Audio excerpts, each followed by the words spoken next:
Hi guys, so welcome back again. In today's video, I'm going to be teaching about thermochemistry.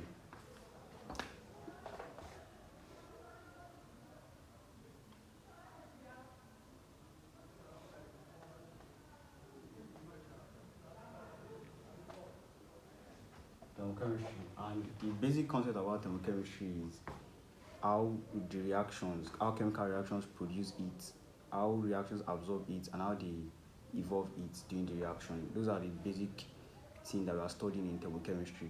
So before we go into thermochemistry, you need to know the meaning of matter and energy and the difference between matter and energy.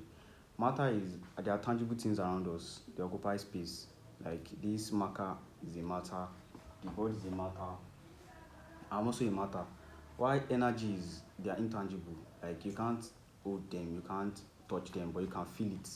Like like love can be energy. Energy can also be in form of radiation. It can be in form of heat, which is the thermo we are talking about in thermochemistry. So those are the two basic things about thermochemistry: the matter and energy. Another thing you need to know is the types of energy we have. We have the potential energy, we have the kinetic energy. Potential energy is the energy that is called the stored energy. Like when we put let's say a ball on a table, the ability or the potential the ball has to fall down, that's the energy of light. When it falls down, let's say it falls down on a glass and it shatters the glass, and it has the potential of falling down and shattering the glass. So we'll say it has the potential energy due to its position. While kinetic energy is just energy due to motion. So that's about that. You don't need to know much about potential energy and kinetic energy when we are talking about thermochemistry. But you should also know the formula for kinetic energy, which is half mv squared, where m is your mass and v is your velocity. And that for potential energy is mgh, where m is your mass, g is your acceleration due to gravity, and h is your height. So that's that about the kinetic energy and potential energy. So there are also basic concepts you need to know about thermochemistry. You need to know what the meaning of a system, surrounding, the universe, and boundary. So when we talk of a system is just the stuff we are studying. Like if you want to study this body is our system. It is what we want to study. So if you are studying a particular reaction, the reaction we are studying is our system, and the environment outside the reaction is our surrounding. So that's the meaning of surrounding. And boundary is just it can be imaginary, it can be non-imaginary. It's just what separates the system from the surrounding. That's what boundary means. And our universe is an isolated system, which means an isolated system is a system that doesn't have interaction with the surroundings. So our universe, like our planets, planets on planets, the whole universe is an isolated system because we've not found what is outside our system, what is outside our universe yet. So for now, our universe is an isolated system. So another thing you need to know, we talk about system, about the law of conservation of energy. We all know the law of conservation of energy. You say energy cannot be destroyed, it cannot be created, but it can be transferred from one place to another. It can be transferred from one form to another. So you can transfer potential energy to kinetic energy, but you can't create energy. Yeah, but I can create energy, but you can't create energy. Energy cannot be created on a serious note. So that's the law of conservation. That's the law of conservation of energy. And you should note that the energy of our system, the internal energy of our system, the internal energy of our universe, it is zero, because internal energy is constant in our universe. Since it's an isolated system and it doesn't have any interaction, that means energy is not entering, energy is not coming out, because it's isolated, it's just in one place. So it is constant. So if internal energy is constant, change in internal energy will be what? Zero. Why? Because anything change, I'm coming. Yeah. Because anything change is represented by delta. This stuff is called delta. So anything change means final minus initial. So if energy is constant, so final energy is equal to initial energy. So Final energy minus initial energy is what? 0. Let's say the final energy is 5, the initial energy is 5. 5 minus 5 is 0. So the change in internal energy of our universe is 0 because the internal energy is constant. System is what we are studying, what we want to study, our interest of study. That's what we call a system. So now let's talk about types of system. We have the closed system, we have the open system, and we have the isolated system. But let me talk about the open system first. So when we talk about open system, in an open system, matter can be exchanged and energy can also be exchanged. Let me explain. What that means is that, let's say we have a container like this now, and this container, there's a chemical reaction open this container, and this container is opened. You can see it's opened. Let's say we added hydrogen to chlorine. You know that reaction is very loud. It reacts very well, very rapid. So let's say we react H plus Cl in an open system. Matter can be exchanged in a way that if the thing is bubbling, the liquid can just spill out. So when the liquid spills out, matter has been exchanged. And energy can also be exchanged because it can release heat as a form of energy, and energy can be exchanged like that. So you can see that the liquid spilling out is matter, water is matter, and heat coming out is also energy. So matter and energy can be exchanged in an open system. When we talk about a closed system, let's say this is a closed system. Reaction going on in it. The same reaction going on in it. If we also have hydrogen and chlorine here, it's also a rapid reaction. But because it's a closed system, the liquid cannot come out. That's matter. So matter cannot be exchanged. Because even if this thing is bubbling, it already has a closed part, so it won't come out. So matter cannot be exchanged. But heat is energy. So heat can be exchanged because when this container is hot and you touch it, you are going to feel hot. That means you've exchanged the heat, you've interacted with the heat, and you've conducted the heat. So heat has already been exchanged. So in a closed system, matter cannot be exchanged, but heat can be exchanged. But now let's talk about an isolated system. In an isolated system, we want to stop both matter and energy, from getting out. So what we do is we pad the system, a calorimeter. So we've covered the system, but we don't want energy to be exchanged, like in thermal flask. We don't want energy to be exchanged, so we prevent heat energy to be exchanged at all costs. So we pad the system. So in an isolated system, both matter and energy cannot be exchanged. So what we call homogeneous and heterogeneous system. Homogeneous system, from the name homogeneous, it means it has just one phase. It exists in one phase. So that system the system is in one phase. Maybe we have two liquid mixed together to give one liquid. Let's say in the system, all we have is just liquid, or all we have is just solid, or all we have is just gas. It only exists in one phase. So even if you have two liquids, if you want to add two liquids, the liquids must be miscible, and it must be able to mix together to give just one liquid. So in homogeneous system, it must exist in only one phase. But in a heterogeneous system, it exists in different phases. And you can have both liquid and solid in that system, just like mixing sand and water. That's an heterogeneous system, because sand is solid and water is liquid. So mixing sand and water is a heterogeneous system. So those are the difference between homogeneous system and heterogeneous system. Properties. In thermochemistry, you have two different kinds of properties you need to know about. You need to know about intensive properties and extensive properties. You need to know the meaning and the types of properties, examples of intensive and extensive properties. So number one, we have the intensive properties.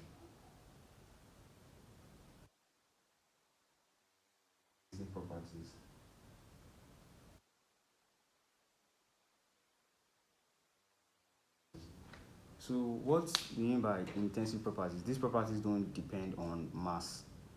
So let's say we have let's say we have this marker now, and the density of this marker is 2 kilogram per meter cube. Let's say the density of this matter is 2 kilogram per meter cube. When I divide this marker into 2,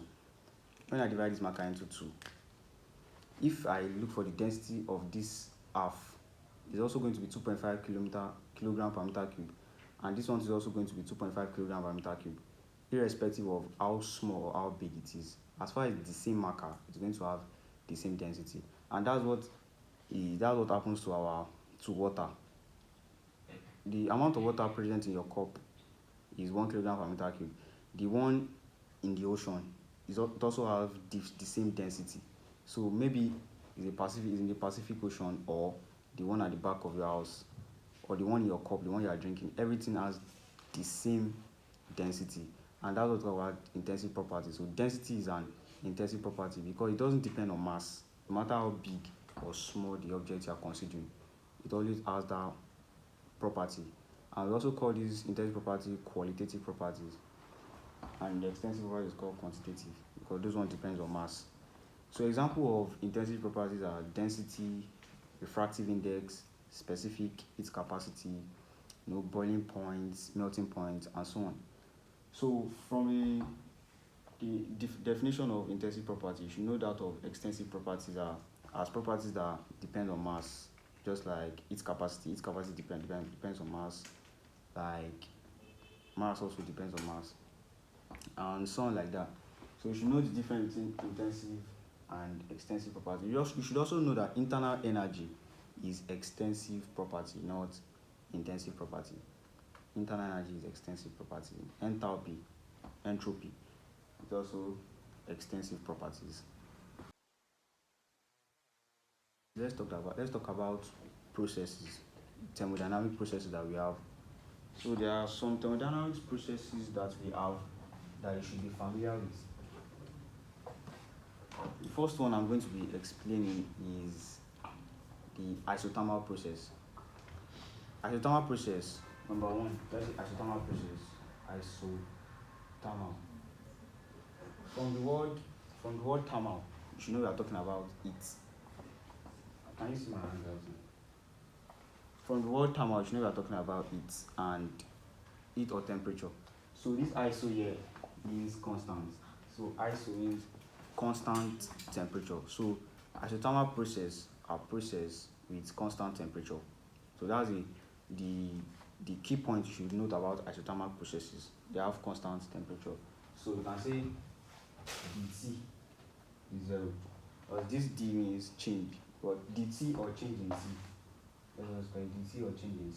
Dt or change in t is equal to 0. This is not over, this is just or. Dt or change in t is 0. So that's isothermal, constant temperature. I know when I say something is constant, the change will be 0. So the second one you need to know is isobaric. Barometer to measure temperature, to measure pressure. So iso, that's constant pressure. So I'm just giving you the keyword you need to know to remember the meaning. Barometer, measuring pressure. So iso means constant, so that's constant pressure. So in an isobaric processes, we have constant pressure, as change in pressure is 0. We also have isochoric. We also call this isochoric or call it isovolumetric. From volumetric, isochoric or isovolumetric means volume, so constant volume. dV is 0. So in an isochoric process, dV is 0. We also have adiabatic process. So this adiabatic process, they are processes that do not involve the exchange of energy.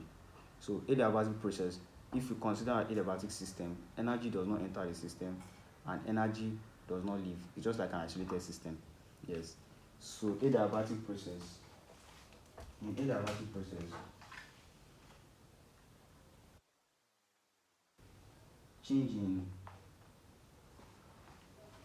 quantity of heat or quantity of energy is 0. You should know that when I mean changing, all these change is 0. If they ask you what is the temperature, don't say the temperature is 0. The temperature is constant. Like in an isothermal process, the temperature is constant, the change in temperature is 0. Isobaric, pressure is constant, change in pressure is 0. Isochoric, volume is constant, change in volume is 0. Adiabatic, the quantity of energy is constant, change in energy is 0. So note that the fifth process you should also know about is the cyclic process. When we talk about cyclic process, these are processes. Alright. So when a reaction starts from a particular place, when it starts from a particular place, reaction starts from a particular place, it goes through different processes and comes back to that exact place. It's called a cyclic process. Yes, and you should also know that in a cyclic process, change in internal energy is also 0. So in cyclic process,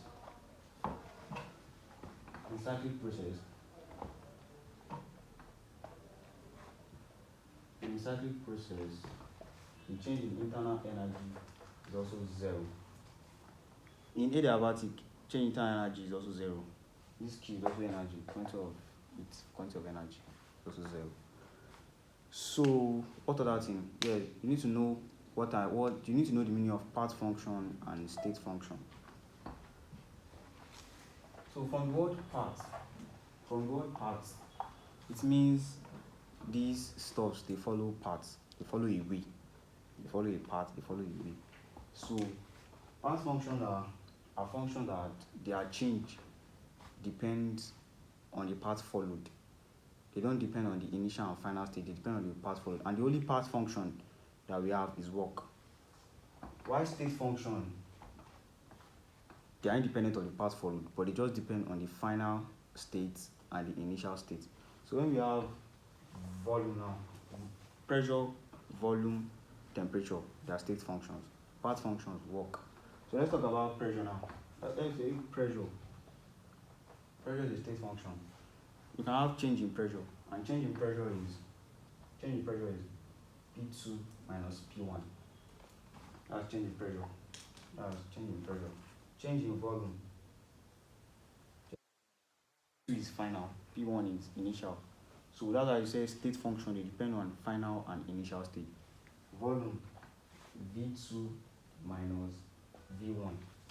As you can see, if it's also temperature, T2 minus T1. They depend on the final and the initial state. But if it's work, you can never say work is W2 minus W1. It doesn't work like that. It doesn't depend on the final and initial state. You need to calculate the path followed. So let's say you have that's like this. It's just like in physics 103. What I want to do now. And stuff is like this. This pressure, this volume. Now say you find the work. So you need to like solve it as W is equal to PdV. But you cannot just use this formula. You need to solve it using the information given on this graph. So when it's expanding, that's expansion. The pressure, let's say the pressure here is 500 and the volume here is 200. So the work will just be area of the graph. So it depends on the path followed. So that's why work is a path function. So the other way to explain thermal energy is by saying it is the amount of kinetic energy of a unit substance, and the temperature is the measure of the average kinetic energy. That's how to explain it in another way. You should also know the degree of movement, the degree of freedom or degree of movement of the three phases of matter. Is solid, liquid, and gas. These are the three phases of matter. You should know this. So solid, they have the rotational freedom. That the particle can rotate, and vibrational motion. So rotational and vibrational. For liquid, it has both translational, rotational